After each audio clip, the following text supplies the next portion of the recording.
నంద్యాల సభలో ముఖ్యమంత్రి చంద్రబాబుపై జగన్ చేసిన తీవ్ర వ్యాఖ్యలను మంత్రులు, తెదేపా ఎంపీలు, నేతలు ఖండించారు. ప్రజలు కోరుకునేది శాంతి సౌభాగ్యాలే తప్ప ఫ్యాక్షనిజాన్ని కాదని ప్రతిపక్ష నేత గుర్తుంచుకోవాలని సూచించారు. నంద్యాలలో తెలుగుదేశం గెలుపు ఖాయమని స్పష్టం చేశారు. ఓటమి భయంతో ప్రతిపక్ష నేత సహనాన్ని కోల్పోయి ఇష్టారీతిలో మాట్లాడుతున్నారని మండిపడ్డారు. జగన్ మాట తీరు మార్చుకోవాలని హితవు పలికారు. జగన్మోహన్ రెడ్డి ఒక సైకోలాగా ప్రవర్తన ఉంది. ముఖ్యమంత్రిని కాల్చివేసినా తప్పులేదనిపిస్తుంది అనేటువంటి మాట ప్రజాస్వామ్యంలో వాడకూడనటువంటి పదాలు. నిన్న ఏదైతే పదజాలం వాడారో చాలా దుర్మార్గం. మేము తీవ్రంగా ఖండిస్తా ఉన్నాం.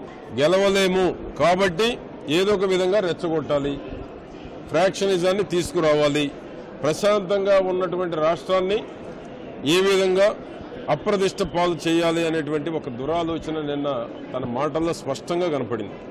ఏది ఏమైనా నంద్యాలలో భారీ మెజారిటీ తోటి తెలుగుదేశం అభ్యర్థి గెలవబోతా ఉన్నారు.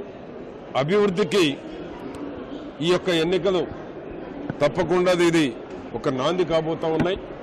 2019 ఎన్నికలకు కూడా నంద్యాల గెలుపు, నంద్యాలలో అభివృద్ధికి వేయబోయేటువంటి తీర్పే తెలుగుదేశం పార్టీకి 80% కోరుకున్నటువంటి ప్రజలు తెలుగుదేశం పక్షాన ఉన్నారు అనేటువంటిది నిరూపించబోతా ఉన్నారు. నిన్న నంద్యాలలో జగన్మోహన్ రెడ్డి గారు మాట్లాడిన తీరు చాలా దారుణంగా మాట్లాడారు. ఆయన చాలా బాధాకరం. కాల్చి చంపాలనే పదం నువ్వు వాడావు.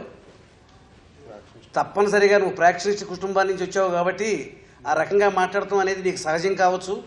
కానీ ప్రజాస్వామ్య దేశంలో అలా మాట్లాడటం అనేది నేరం. ఇవాళ ఎవరు కలిసి చంపాలి? నువ్వు 11 కేసుల్లో 16 నెలలు జైల్లో ఉండొచ్చావు. రేపో మాపో జైలుకి వెళ్ళబోతా ఉన్నావు. దేశాన్ని దోచిన వారిని, అవినీతికి పాల్పడ్డ వారిని కలిసి చంపే దేశాలు ఉన్నాయి. ఆ కోవకు వస్తే ఫస్ట్ కలిసి చంపాల్సింది నువ్వే అవుతావు. పరిణతి చెందిన వ్యక్తిగా నువ్వు మాట్లాడాలి.